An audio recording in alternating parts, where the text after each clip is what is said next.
Welcome to the latest edition of Kernels from the Cornfield. No husk, no hulks, no shucks. News with a dash of commentary to spice up your fare for Wednesday, July 23rd, 2014. Dignity at last. The first of 200 passengers who lost their lives from Malaysia Flight 17 were criminally shot out of the sky last week were returned to the Netherlands. In a ceremonious solemnity and the regal atmosphere normally only accorded heads of state, the nation, along with its king and queen, welcomed the fallen home. The remains were accorded full military honors. For days, the bodies lay in a field of sunflowers under a scorching sun, while the militants kept aid workers, reporters, and inspectors away. Reports surfaced of those bodies being looted. The bodies were finally loaded in refrigerated cars before finally being allowed by the Russian separatists to be moved into Ukrainian government territory. Today, the first of those bodies were finally accorded the dignity and honor they deserved from the beginning. Families waited not knowing, and will not know for days, maybe weeks, if their loved ones were among those escorted in coffins by a military honor guard off the military transport planes. The nation turned out to mourn and pay respects as the 40 hearses made their way to a DNA testing laboratory. The scene will continue to play out through Friday, according to Dutch officials. Our hearts, and those from around the world, feel for the victims and their families. Crippling sanctions.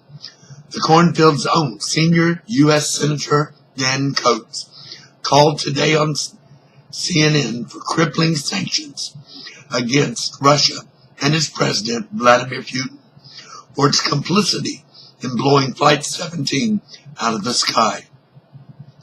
Coates said that so far the sanctions by both the U.S. and the Europeans had been too light. Coates said that Putin must be given a clear choice: either start playing nice or face those crippling sanctions. If Putin refuses, without reassessing, put the sanctions in place that will hurt to the bone. Audacity? Was this the epitome of audacity or blatant gall today when 2 Ukrainian jet planes were shot down? Early reports are indicating that the missiles that took out the 2 fighter jets were fired on the Russian side of the border. If this proves to be true, one has to wonder if Russian President Vladimir Putin has truly lost all sensibilities, or if he has lost control of his own military.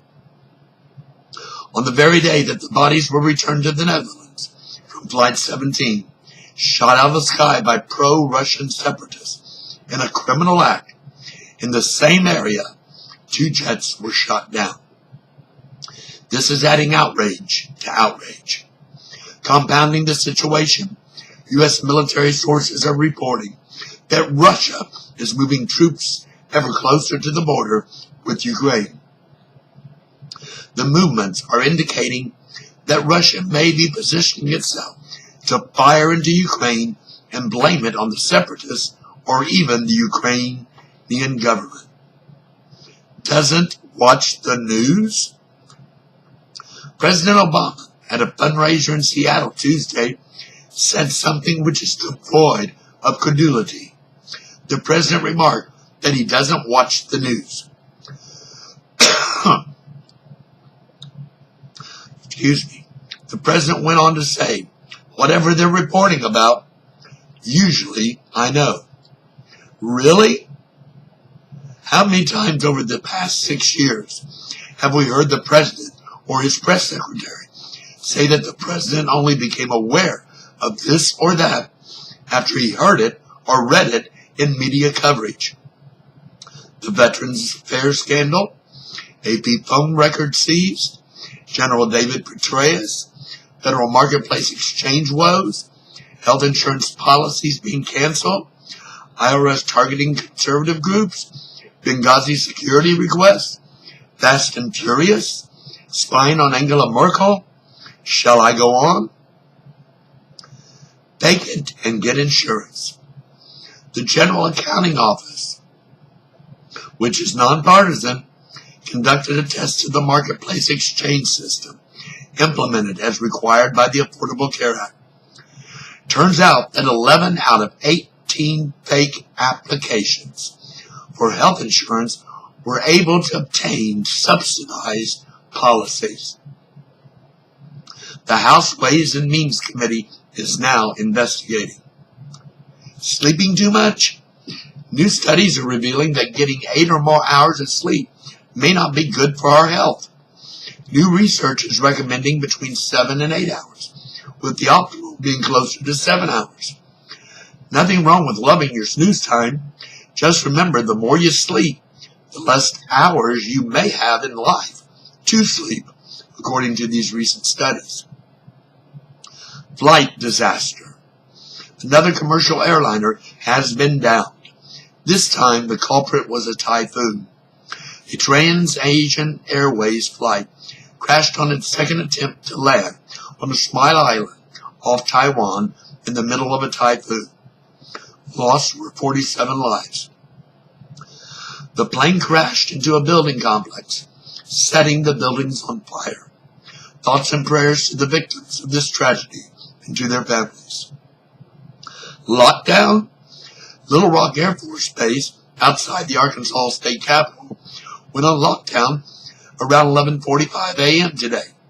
According to the base's Facebook page and Twitter feeds, the base is on lockdown as of 11:45 a.m. this morning in the interest of protecting all base members and resources from a suspicious individual. No additional information was known as Kernels went to press. Senate control flight. Democrats are feeling buoyed that their candidate, Michelle Nunn, may have the chance to pick up a long-held Republican seat in the Senate after former Dollar General and Reebok CEO David Perdue shot down 11-term Congressman Jack Kingston to represent the GOP to claim the seat of retiring Republican Senator Saxby Chambliss. Nunn is the daughter of the late long-term Senator Sam Nunn. Georgia is seen as the best for Democrats to keep control of the Senate. 30th anniversary. A momentous occasion occurred 30 years ago. It was on that evening of July 23, 1984, that Geraldine Ferraro became the first woman to be nominated for a high public office as the Democratic Party named her their candidate for vice president. Now it is not uncommon to hear of a woman being considered or nominated for the number 2 spot on a national party ticket. In fact, now, women are running or have run for the top job, president. All the buzz over 2 years out is that the next Democratic nominee for the Oval Office will be the first woman to be at the top of the ticket, Hillary Clinton. But in those days of yore, naming a woman to be the second slot of the ticket was unheard of until Ferraro stepped up to the podium at the National Convention in San Francisco. The cheers roared and the floor erupted in jubilation as she said, "My name is Geraldine Ferraro." I well remember that night. I well remember scratching my head, asking what were the Democrats thinking. At that time, the idea of a woman bringing momentum and votes to the ticket seemed ludicrous. That was a long, long time ago. Thinking and times have changed. It was not, however, Ferraro who was the draw of the campaign, which lost big time in the fall election.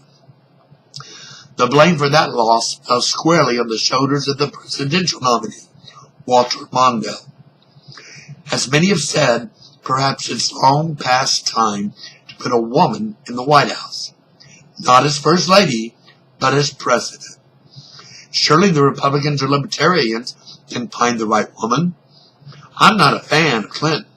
I could not in good conscience vote for her, not because she is a woman, but because of her political positions on too many issues. For this minute, Let us forget the 2016 presidential campaign and celebrate that night when history was made. Let us celebrate the setup when someday there would be the year of the woman. This just in. As Kernels was being put to bed, news out of the other trouble spot capturing world attention, the conflict between Israel and Hamas, is dire. Secretary of State John Kerry is being accused of blowing up any efforts being made by him to secure peace in the region after Israeli Prime Minister Benjamin Netanyahu took offense to remarks Kerry made, alluding to a correlation between what is happening now with the Vietnam War. One Israeli official was quoted as saying that the only thing left for Kerry to do is claim his Nobel Peace Prize and leave Israel alone. Relations between the U.S. and Israel had been warming recently and now have hit the deep freeze. That's what caught my attention for Wednesday, July 23rd, 2014. Tune in tomorrow for another episode of Kernels from the Cornfield. I am Mark Ivy. Good evening.